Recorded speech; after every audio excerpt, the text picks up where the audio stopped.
first ever time when I fought in January, the earliest I've ever fought. It's going to ruin my Christmas dinner and my birthday because I'm 31 like 3 weeks before it. But it's all going to be worth it when I lift that real title above my head and Paddy the Baddy is a world champion. And 2026 is going to be the biggest year of my life. I am coming for that interim title.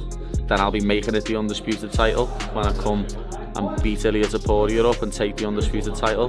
And then little posh boy, if he manages to fight in that time, because he likes sitting out and saying he's got a sore back, if little posh boy fights in that time and keeps his ranking, I'll punch his head in. All right, let's get into it. So, obviously you just saw Gaethje versus Paddy Pimblett for the interim title. Earlier, Topuria posted, I'm dealing with some personal problems, so I'm not gonna fight the first quarter. So the winner of Gaethje versus Paddy will be the interim title, and then they will face Topuria. Oh, an interim champion basically means the #1 contender. But if Paddy can pull it off, unbelievable. That'll be 4 champs, 2 interims and 2 legit, well 3 legit now with Tom being promoted from the UK that have become champions. And for Justin Gaethje, this is the final go. This is the final crack of the whip. The man's had 2 title fights in the past, Charles Oliveira to Khabib Nurmagomedov, and now he gets to go up against Paddy Pimblett. Now talking about the matchup, of course it is an easier fight for Justin than what it is against Khabib Nurmagomedov, one of the greatest of all time. Islam Makhachev, the current pound for pound, and according to many people, a man that is surpassing Khabib Nurmagomedov, right? So in that regard, it is an easier matchup. Will Paddy be able to take him down? Will he dance around the octagon? Yes, he will. Will he try and replicate the game plan of Max Holloway? Of course he will. Who wouldn't try and do that? You aren't going to stand and go toe-to-toe with Justin Gaethje because the man does have knockouts. After Dana White announced the fight, things moved fast. Paddy Pimblett didn't waste a second. He immediately started training for Justin Gaethje. No waiting, no excuses, just hard work. Every day, he's sharpening his striking, mixing in, grappling, and preparing for the biggest challenge of his career. Fans are buzzing, eager to see how Paddy handles one of the toughest opponents in the division and what kind of performance he'll deliver. Interview 2, Dana kept it simple about Paddy and Justin. Since Ilia isn't fighting in the first quarter due to personal reasons, the UFC needed someone to fill the spot. That's why Paddy Pimblett and Justin Gaethje are facing off for the interim belt. Dana made it clear the winner will go on to fight Ilia. This fight isn't just for bragging rights.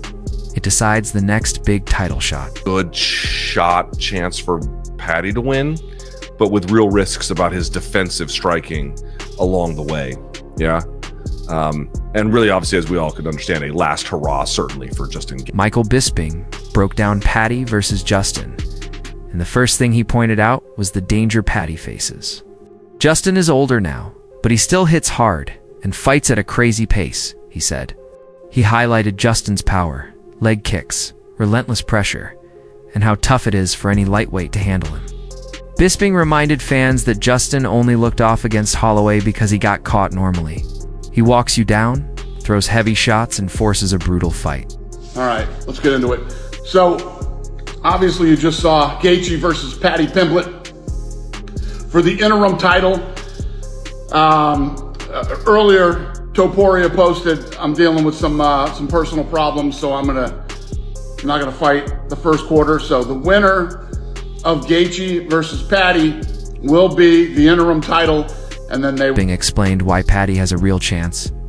He said Paddy looked on another level against Chandler, proving he can handle pressure in big moments. He's moving better, striking cleaner, and his confidence is higher than ever. Bisping expects Paddy to keep moving, use speed, mix in takedowns, and make Justin chase him. Already in peak shape, Paddy can adjust on the fly. And Bisping warns, don't underestimate him. Justin can't rely on power alone. Because there's certainly a storyline built in, but this is a very, very tough competitive matchup. Now, Justin Gaethje is no spring chicken. I think he's 36 years old. But you know what you're going to get with Justin Gaethje. Yes, of course, against Max Holloway at UFC 300, he got knocked out. He got embarrassed. He got face planted. I tell you what, it was a shocking scene, okay? But that's not normally what happens with Justin Gaethje. He is one of the most exciting fighters. They do call him the human highlight reel for a reason. He's got great wrestling, but the boxing, the striking, the leg kick, kicks, the punch power that he has. Said everyone knows an interim champ is basically the #1 contender. If Paddy wins, it's huge for the UK. For Justin, this might be his last big shot after 2 title fights already. The matchup is easier than facing guys like Khabib or Islam. But Paddy won't just stand there heel move. Mix it up and avoid that power.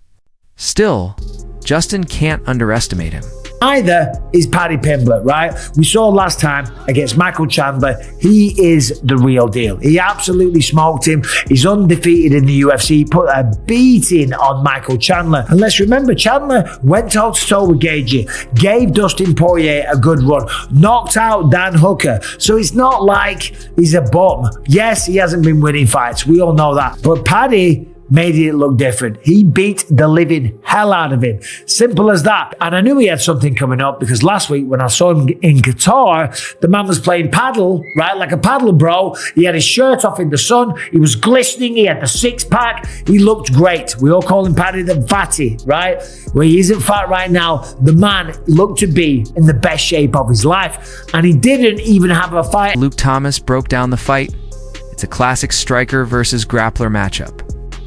Justin is the cleaner puncher with serious power, and Paddy's habit of keeping his chin high makes him an easy target. One clean shot from Justin could put Paddy in serious trouble. But Paddy has an edge. Justin struggles with back takes. If Paddy secures a tight body lock or gets behind Justin's elbows, he can drag him down and climb onto his back.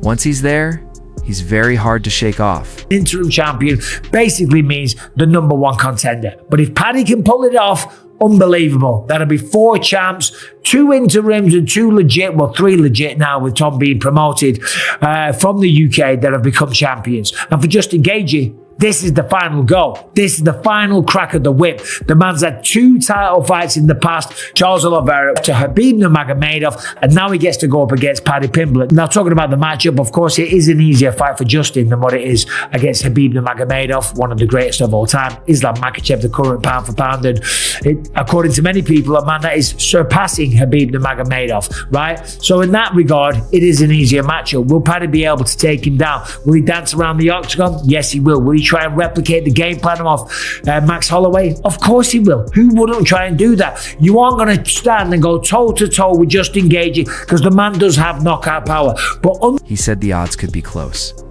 Paddy is big for the weight class and just needs one good clinch to drag Justin down. But Justin can land one clean shot and instantly change the fight. Luke also noted this feels like Justin's final big run and Paddy's chance to prove he belongs at the top. It's a real test for both fighters. Gaethje on the feet and Paddy on the ground. So let's talk about the fight itself. It's a great question. There's just no doubt in my mind, a bit of striker versus grappler. Paddy can strike for sure, but he leaves his chin in the air. It's a real tough test for Paddy, but the problem is we all know Gaethje has just, of course, he's got good defensive wrestling, but as you saw with Khabib, if you just force him to his hands or there's different ways for him to get to his back, once you do that, it's a problem. He seems like a fish out of water at this point. So Paddy, who is a back specialist, both in obtaining it and then maintaining position, that's very advantageous. At the same time, he's got a little bit of that going on, and I think a guy like Gaethje can still send his chin into orbit. So very much a striker versus grappler, but it just feels like Paddy is big for the weight class, and all he really has to do is clinch and then get behind the elbows, and then that's... Thomas thinks Justin Gaethje has a big advantage over Paddy Pimblett. Justin is still dangerous and hard to handle once he gets going.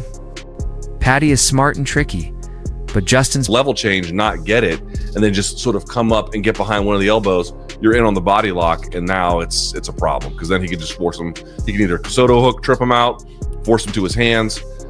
So I would imagine Paddy might be, it's going to be close, I think, in the odds.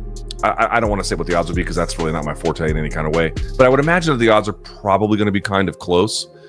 I would think that that's a good chance for Paddy to win, but with real risks about his defensive striking along the way. Yeah. And really, obviously, as we all could understand, a last hurrah, certainly, for Justin Gaethje. Power and aggression can catch anyone. Over 5 rounds, Thomas believes Justin's relentless pressure and violence will force mistakes, making it hard for Paddy to control the fight.